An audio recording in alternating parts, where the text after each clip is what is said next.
South India shopping mall, the wedding Mantra, సరికొత్త wedding collection, South India shopping mall. మోకాళ్ళలో గుజ్జు జరిగిపోయింది, నడుస్తుంటే మోకాళ్ళు కిరికిరిమని సౌండ్ వస్తూ ఉన్నాయి, మోకాళ్ళ నొప్పులు చాలా బాధ పెడుతున్నాయి. ఇలా మోకాళ్ళ చుట్టూ తిరుగుతుంది టాపిక్ ఈ మధ్య. ఎందుకు ఈ సమస్య, అది కూడా చిన్న వయసులోనే? అంటే ప్రధానంగా ఇప్పుడు ఉన్నటువంటి పరిస్థితులలో ఎసిడిక్ నేచర్ ఫుడ్స్ బాగా ఎక్కువైపోయినాయి.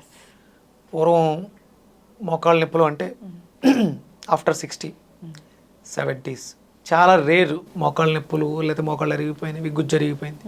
ఇప్పుడు అరిగిపోవడం అంటే ఏం అరిగిపోయింది? మోకాలికి మధ్య, కీలికి మధ్యలో ఒక మెత్తటి పదార్థం, కార్టిలేజ్ ఫ్లూయిడ్ అంటారంట, గమ్ము లాంటిది ఏదో ఉండేది. అంటే నాకు మెడికల్ టెర్మినాలజీ తెలియదమ్మా. జనరల్గా అంటే నేను, మా నాన్నగారు, మా ఫ్యామిలీలో ఎవరెవరికి ఎలాంటి ఇబ్బందులు ఉన్నాయి. రీసెంట్గానే నాకు ఎక్కడికో బయటకు వెళ్ళి వచ్చాను, 2-3 రోజులు బయట ఫుడ్ తీసుకోవడంతో లెఫ్ట్ నీలో వెనకాల ఏదో ఒక చిన్న బౌల్లో వచ్చి ఫోల్డింగ్ కష్టం అవుతుంది, స్టిఫ్గా తయారవుతుంది. నా బాడీని నేను అనలైజ్ చేసుకున్నాను. ఏం చేసాం? నేను రెగ్యులర్గా మార్నింగ్ ఈవినింగ్ కేబీఆర్ పార్క్ వాకింగ్కి వెళ్తాను. రెగ్యులర్గా మనకి ఎక్సర్సైజెస్ ఉంటాయి, నా ఫుడ్ చాలా బాగుంటుంది. కానీ బయటకు వెళ్ళినప్పుడు నేను ఏం తిన్నాను, ఎక్కడున్నాను, ఏం తీసుకున్నాను? వాటర్, క్యాన్ వాటర్, అంటే బాటిల్ వాటరే తాగాల్సి వచ్చింది. తప్పదు కదా, మరి తప్పదు. ఆ బయట ఫుడ్ తిన్నాం, వాళ్ళలో అక్కడ వాళ్ళు ఏం వాడుంటారు, దాని ప్రభావం 2-3 రోజులు. అంటే నేను చాలా సెన్సిటివ్గా ఉన్నాను, ప్రాబ్లం లేదు కాబట్టి స్టార్టింగ్లో తెలిసిపోయింది. ఇప్పుడు దీన్ని నేను అడ్జస్ట్ చేసుకున్నాను అనుకో, నాకు నొప్పి స్టార్ట్ అయింది, నా లైఫ్ స్టైల్ని అలాగే కంటిన్యూ చేస్తున్నాను, దాని మీదే డిపెండ్ అయిపోయి ఉన్నాను. ఇది నొప్పి వస్తుంది, మనము స్టెయిన్ చేస్తే ఇంకా ఎక్కువైపోతుంది అని వాడకుండా వదిలేస్తే క్రానిక్ అయిపోద్ది. తర్వాత నొప్పి అలవాటు అయిపోయింది, అలవాటు పడిపోయి గడిపేస్తుంటాం జీవితాన్ని. అది ప్రారంభంలో ఉంది, పట్టుకుంటుంది అని అర్థమైన వెంటనే రెగ్యులర్గా నేను చేసే వ్యాయామాలు, అంటే నేను బయటకు వెళ్ళిన 2-3 రోజులు వ్యాయామం ఉండదు, ఫుడ్ మారిపోతుంది, వాటర్ మారిపోతుంది. ఇవి నా మీద ప్రభావాన్ని వెంటనే చూపించి, వచ్చిన వెంటనే ఇమీడియట్గా నా సూర్య నమస్కారాల్లో ఒక 2 సెట్లు ఎగస్ట్రా చేసి, అసలు ఏం జరుగుతుంది కింద నుంచి పైకి ఆయిల్ మసాజ్ చేసి, బ్యాక్ సైడ్ నీ జాను, నీ వెనకాల ఉంటుంది జాను మర్మ అని ఉంటుంది మనకి.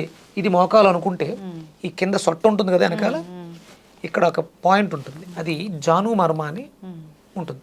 ఆ మర్మాని ప్రెస్ చేయడం ద్వారా అక్కడ రిలీఫ్ వస్తుంది.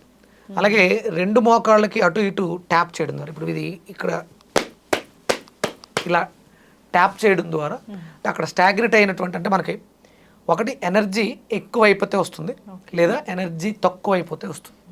బ్యాలెన్స్డ్గా ఉన్నప్పుడు ఏ ప్రాబ్లం. ఇలా ఎప్పుడైతే మనం ట్యాప్ చేసామో అక్కడ స్టాగ్నేటెడ్ నెగిటివ్ ఎనర్జీ కావచ్చు, లేకపోతే పాజిటివ్ ఎనర్జీ ఎక్కువైపోయి ఉండొచ్చు. ఒక్కసారి సర్క్యులేషన్ స్టార్ట్ అవుతుంది. అంటే మనకి ప్రధానంగా ఏ ప్రాబ్లం వచ్చినా సర్క్యులేటరీ సిస్టమ్ పని చేయకపోవడం వల్ల వస్తుంది. అక్కడ రక్తం గడ్డగట్టడం కానీ, ప్రాణశక్తి అధికంగా పెరిగిపోవడం కానీ ఇవన్నీ జరుగుతాయి.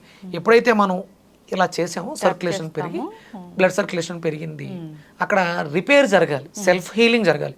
ప్రతి మనిషి శరీరంలోనూ సెల్ఫ్ హీలింగ్ టెక్నిక్ అనేది ఒకటి ఉంటుంది. దానికి మనం అవకాశాన్ని ఇవ్వాలి, దానికి కావలసిన పోషకాలు అందివ్వాలి. ఇప్పుడు ఇలా చేసిన తర్వాత శుభ్రంగా చల్లటి నీళ్ళతో స్నానం చేసాం. అంటే వ్యాయామం తర్వాత ఒక 1/2 అవర్ ఆగి స్నానం చేస్తే స్వాంతన వస్తుంది, రిలీఫ్ వస్తుంది, రిలాక్సేషన్ వస్తుంది, సర్క్యులేషన్ స్టార్ట్ అవుతుంది. చల్లటి నీళ్ళు ఎప్పుడు వాడినా, అందుకనే మనకి ఎంత చల్లగా ఉంటే అంత శరీరానికి లోపలికి వేడి నీళ్ళు, ఇవి 2 బ్యాలెన్స్ అవుతాయి. ఎట్లా గురువుగారు? వేడి నీళ్ళు లోపలికి, చల్ల నీళ్ళు పైకి శరీరానికి. చల్ల నీళ్ళు ఎప్పుడైతే పోసామో, నొప్పి వస్తున్న చోట పోస్తే అక్కడ ఉన్నటువంటి బ్లడ్ అంతా కూడా రివర్స్ వెళ్ళిపోతుంది. మోకాలు నొప్పి వస్తుంది, మోకాల మీద డైరెక్ట్ వేసాం, కింద ఉన్న రక్తం కిందకి, పైన ఉన్న రక్తం పైకి వెళ్ళిపోయింది. అప్పుడు మళ్ళీ రక్తం దగ్గరికి రావడం మొదలుపెట్టింది. ఈ వచ్చే రక్తం ఎలా ఉంటుంది, కొంచెం నులి వెచ్చగా ఉంటుంది. మళ్ళీ అక్కడికి వచ్చింది, మళ్ళీ మనం వాటర్ పోసాం, మళ్ళీ అయింది. అంటే డ్యామేజ్డ్ సెల్స్ కావచ్చు, అన్హెల్దీ సెల్స్ కావచ్చు, ఫిల్టరేషన్గా పైకి వెళ్ళిపోయినాయి. అక్కడికి వచ్చే రక్తం ఫ్రెష్గా రావడం వల్ల నొప్పులు తగ్గే అవకాశం ఉంటుంది. అందుకని మనకి కాపడం పెట్టుకుంటే కొంచెం రిలీఫ్ వచ్చినట్టు ఉంటుంది. చాలామంది వేడి నీళ్ళు కాపురం పెడతారు, మంచిదే. కానీ ముందు చల్లైన నీళ్ళతో పెడితే అక్కడ ఉన్నటువంటి రక్తం అంతా కూడా వెనక్కి వెళ్ళిపోయి వేడి నీళ్ళు పెట్టినప్పుడు మళ్ళీ రక్తం అక్కడికి వస్తుంది. ఇలా నెంబర్ ఆఫ్ సైకిల్స్ జరగటం వల్ల అక్కడ ఫ్రెష్ బ్లడ్ తయారై ఫ్రెష్ సెల్స్ ఉండి రిజునవేట్ చేస్తాయి. అక్కడ ఏదైతే డ్యామేజ్ అయిందో దాన్ని పునరుత్పత్తి చేయడానికి అవకాశం ఏర్పడుతుంది. ఓకే, ఇప్పుడు మోకాలు నొప్పులు వచ్చాయి, ఇబ్బంది పెడుతున్నాయి అన్నప్పుడు ఎవరైనా కానీ ఏం చేయాలి? అదే ముందు ఫస్ట్ ఎసిడిక్ నేచర్ ఫుడ్స్ ఎక్కువగా తినేయటం వల్ల అక్కడ ఉన్నటువంటి కార్టిలేజ్ అనేది డ్రై అయిపోతుంది, డిహైడ్రేట్ అవుతుంది. దీన్ని మనం మార్చుకోవాలి. ఇప్పుడు అక్కడ మరి ఆ కార్టిలేజ్ మళ్ళీ పునరుత్పత్తి జరగాలి. దానికి మనం ఏం చేయాలి? ఆ ఆల్కలైన్ ఫుడ్ని బాడీకి ఎక్కువగా పంపించాలి. ఇందులో ప్రధానంగా పదార్థంలో ఉన్నటువంటి రుచులని మినరల్స్ని అబ్జార్బ్ చేసుకోవడానికి నాలుక మీదే ట్రీట్మెంట్ జరుగుతూ ఉంటుంది. శోషరస వ్యవస్థ అని ఉంటుంది, ఎక్సోక్రైన్ గ్లాండ్స్. బెండకాయల్ని నమిలి తినడం ద్వారా దాంట్లో ఉన్నటువంటి జిగురు పదార్థం మనకి కార్టిలేజ్, ఇది కార్టిలేజ్ కాదు, బెండకాయల్లో ఉండే జిగురు అక్కడికి వెళ్ళదు. జిగురు పుట్టడానికి కావాల్సిన పోషకాలను శరీరం తయారు చేసుకునే విధంగా బెండకాయలు చేస్తాయి. అంటే పచ్చి బెండకాయలు తినాలంటున్నారు. క్రష్ చేసుకుని నమ్మలాలి, లేదంటే చిన్న చిన్న ముక్కల కింద కట్ చేసి వాటర్లో వేసి ఆ నీటిని మ్యాజిక్ వాటర్ లాగా ఉంటుంది, అది జెల్ లాగా ఫామ్ అవుతుంది. ఆ ముక్కలు నవ్వులుతూ ఆ నీటిని తీసుకోవడం ద్వారా శరీరంలో ఎసిడిక్ నేచర్ని ఆల్కలైన్, ఏ ప్రాబ్లం వచ్చినా ఎసిడిక్ నేచర్ని ఆల్కలైన్ చేయటమే. అది చేస్తే ఆటోమేటిక్గా సెల్ఫ్ హీలింగ్ అనేది స్టార్ట్ అవుతుంది. ప్లస్ ఇప్పుడు ఇక్కడ ఈ సెల్ఫ్ హీలింగ్లో ఈ ఐస్ నీళ్ళతో కడగటం, వేడి నీళ్ళు పోయటం అనేది ఒక థెరపీ, వాటర్ థెరపీ. అలాగే ఆయిల్తో మసాజ్ చేసి సర్క్యులేషన్ పెంచడం ద్వారా అక్కడ డ్యామేజ్ అయింది. మనకి శరీరంలో చక్రాల్లో మూలాధార చక్రం ఎరుపు రంగుని పుట్టిస్తూ ఉంటుంది, స్వాదిష్టాన చక్రం ఆరెంజ్ రంగుని కలిగి ఉంటుంది, మణిపూరక చక్రం పసుపు రంగుని కలిగి ఉంటుంది, అనాహత చక్రం ఆకుపచ్చ రంగుని కలిగి ఉంటుంది, విశుద్ధి చక్రం నీలాన్ని కలిగి ఉంటుంది. అంటే ఇవన్నీ రంగులు ఎందుకు?